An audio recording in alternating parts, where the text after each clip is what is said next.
உங்களுக்குன்னு ஒரு ஆசீர்வாதமான வாழ்க்கை தேவன் வைத்திருக்கிறார். ஆனா நிறைய நேரங்கள்ல நாம் அதை பெற்றுக்கொள்ள முடியாம தடுமாறிக்கிட்டே இருக்கிறோம். கர்த்தர் நமக்கு ஒரு ரூட் போட்டு வச்சிருக்கிறாரு. இந்த பாதையில வந்தீங்கன்னா அங்க ஒரு மரம் இருக்குது, அந்த மரத்துல தான் உங்களுக்கு வேணுங்கிற பழத்தை நினைச்சிருக்கிறேன் வச்சிருக்கிறேன். இப்போ நம்ம அந்த ரூட்ல வரணும். இந்த ரூட்ல நம்ம சரியா வரணும்னா நம்ம அந்த பாதையில நடத்துகிறது ஜெபம். நாம ஜெபிக்க ஜெபிக்க தான் அந்த பாதை கண்டுகொள்ள முடியும். நாம ஜெபிக்காத என்ன பண்றோம், கர்த்தர் நமக்கு ஆசீர்வதிச்சு அந்த பாதையை விட்டுட்டு வேற பைபாஸ்ல போறோம். அது பொட்டல் காடு, ஒரு மரமும் இல்லை, ஒரு செடியும் இல்லை, ஒரு கொடியும் இல்லை, வெயில் வாடி அந்த பாதை நடந்துட்டு கர்த்தரை முறுமுறுக்கிறோம். என்ன ஏன் கர்த்தர் இந்த பாதை நடத்துகிறார்? உனக்கு அந்த பாதையை வைக்கல, உனக்கு வச்சிருந்த பாதை வேற. நீ அந்த பாதையை அறிந்து கொள்ள முடியாம வேற பாதையில போற. ஏன்னா முழங்கால் இல்லை. நீ முழங்கால நிற்கும் போது உன்னை எந்த பாதையில கர்த்தர் நடத்துகிறான்னு விளங்கும். நாம ஜெபிக்கும் பொழுதுதான், அதாவது கிறிஸ்தவ வாழ்க்கை எப்படி தெரியுங்களா, நாளைக்கு என்ன நடக்கும் நமக்கு தெரியாது. நாளைக்கு என்ன நடக்கும், அடுத்த 10 அடி தூரம் தள்ளி என்ன இருக்கும் நமக்கு தெரியாது. ஆனா கிறிஸ்தவ வாழ்க்கையில ஒவ்வொரு அடி எடுத்து வைக்கும் பொழுதும் கர்த்தர் அந்த இடத்தை நமக்கு மகிமையாய் மாற்ற வல்லவர். எத்தனை பேர் விசுவாசிக்கிறீங்க? நீங்க இப்போ ஒவ்வொரு ஸ்டெப் எடுத்து வைக்கும் பொழுது அதை மகிமையாய் மாற்ற வல்லவர்.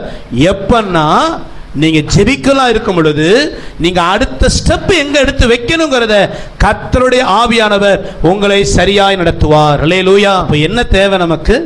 ஜெபம். பிசாசு உங்களை விழுங்காம இருக்க, உபத்திரவங்களை மேற்கொள்ள, நீங்க சரியான பாதை நடக்க ஜெபம் அவசியம். நீங்க ஜெபிக்கலாம் மாறிட்டீங்கன்னா பிரச்சனை வருங்க, போராட்டம் வரும். ஆனா அது எப்படி மேற்கொள்றது, நீங்க எப்படி அதை ஜெயிக்கிறது, எந்த பாதையில நீங்க நடக்கணும், தெளிவா ஆவியை நடத்துவாருங்க. நல்லா புரிந்து கொள்ளுங்க. ஆவியானவர்ங்கிறவரு செல்ஃப் கைடு, நமக்குள்ளவே இருக்கிறாருங்க. இன்பில்ட் கைடு அவர் உள்ள இருக்கிறார். அவர் நம்ம டெய்லி ஆக்டிவேட் பண்ணிக்கிட்டே இருக்கணும். அந்த கைடை டெய்லி ஓபன் பண்ணிக்கிட்டே இருக்கணும். அது ஓபன் பண்ற கீ தான் ஜெபம்.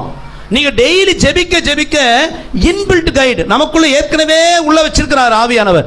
அந்த ஆவி என்ன பண்றாருன்னா, இந்த விஷயத்துல என்ன முடிவெடுக்கணும், இந்த விஷயத்துல என்ன வார்த்தை சொல்லணும், இந்த விஷயத்துல நீ எங்க போகணும், என்ன காரியம் செய்யணும், எப்ப நீ பேசணும், எப்ப நீ பேசக்கூடாது, எப்ப அமைதலா இருக்கணும், எப்ப இந்த காரியத்தை எதிர்த்து நீ, ஆவியானவர் கைட் பண்ணுவார். அந்த பாதையில போனாதான் சக்சஸ்ஃபுல்லா இருப்போம். ஜெபம் இல்லைன்னா மாமிசம் போராடும், பதற வைக்கும், அவசரப்படுத்தும், தவறான முடிவெடுக்க வைக்கும், தடுமாறி தேவனை விட்டு பின்வாங்கிடுவோம். அல்லேலூயா. ஏன் நாம ஜெபிக்கிறது இல்லை? என் ஜெபத்தை கேட்கிற கர்த்தர் எனக்கு உண்டு என்பதை நாம் விசுவாசிக்க தவறிவிட்டோம். அல்லேலூயா, அல்லேலூயா. நம்முடைய கர்த்தர் எப்படிப்பட்டவரா? ஜெபத்தை கேட்கிறவர். ஆகவே ஜெபத்தை கேட்கிற கர்த்தர் நம்மோடு இருக்கிறார், நம்மை சரியான பாதை நடத்துவார். அல்லேலூயா. சரி, இப்ப நாம எப்படி ஜெபிக்கணும், அந்த ஜெபம் நமக்கு என்ன செய்கிறது, கொஞ்சம் அதை குறித்து தெளிவாக புரிந்து கொள்ளணும். கிறிஸ்தவ வாழ்க்கை அப்படிங்கிறத தேவன் எப்படி வைத்திருக்கிறார் அப்படின்னா, வாசிங்க 66ஆம் சங்கீதம் 12வது வசனத்தை வாசிங்க.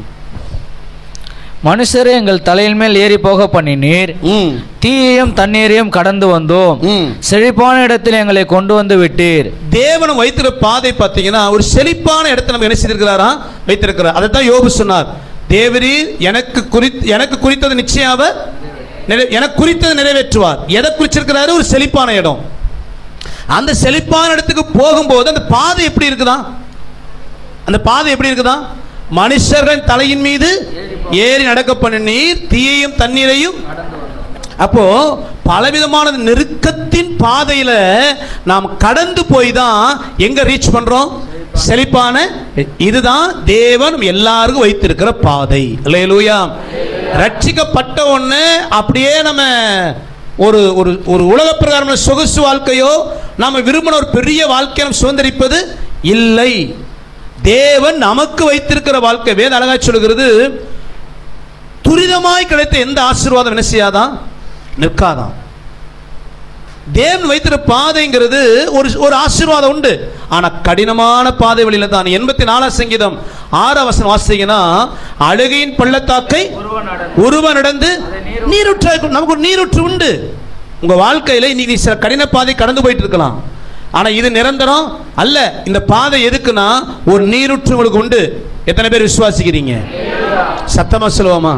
ஒரு செழிப்பான இடம் உங்களுக்கு உண்டு. அந்த இடத்துக்கு உங்களுக்கு கொண்டு போறதுக்கு தான் இந்த பாடுகள்.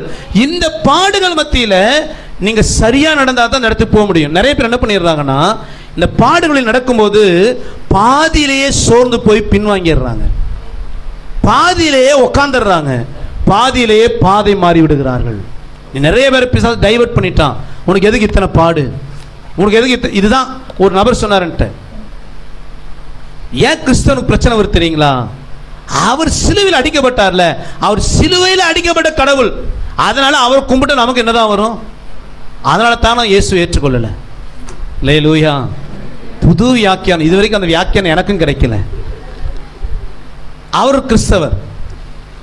அவர் யாரு?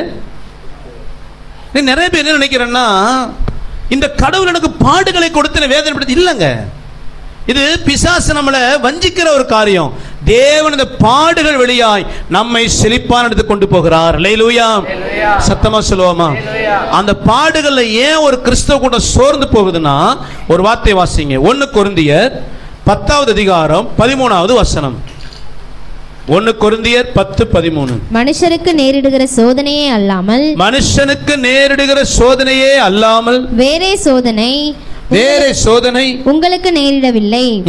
தேவன் உண்மையுள்ளவராய் இருக்கிறார். தேவன் உண்மையுள்ளவராய் இருக்கிறார். உங்கள் திராணிக்கு மேலாக நீங்கள் சோதிக்கப்படுகிறதற்கு அவர் இடங்கொடாமல் சோதனையை தாங்கத்தக்கதாக சோதனையோடு கூட அதற்கு தப்பித்துக் கொள்ளும்படியான போக்கையும் அல்லேலூயா. அந்த வார்த்தை கவனிங்க. மனுஷனுக்கு நேரிடுற சோதனை அல்லாமல் வேற சோதனை உங்களுக்கு. அப்ப எல்லாருக்கும் ஒரு சோதனை இருக்குது, ஒரு பிரச்சனை போராட்டம் இருக்கு.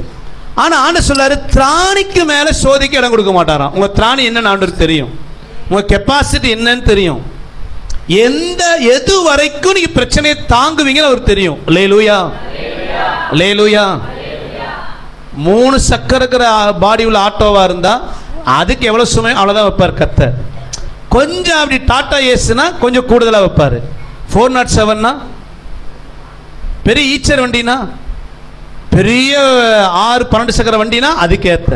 ஸோ உங்கள் கெப்பாசிட்டி என்னவோ அதுக்கேற்ற அந்த பாரத் அனுசேவர் கத்த வைப்பார். ஆனால் உங்கள் திராணிக்கு மேலே பிரச்சனை வர கத்த ஒருபோது என்ன செய்ய மாட்டாரா? அனுமதிக்க மாட்டார். எத்தனை பேர் விசுவாசிக்கிறீங்க?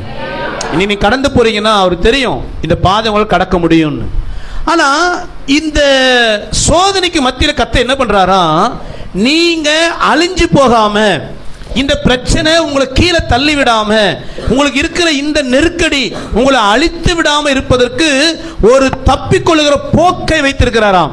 ஒரு சப்ஸ்டான ஒரு பாதை வச்சிருக்கிறார். என்ன அப்படின்னா ஜெபம். அல்லேலூயா. ஒரு தப்பிக்கொள்ளும்படியான ஒரு போக்கு, அதான் ஜெப வாழ்க்கை.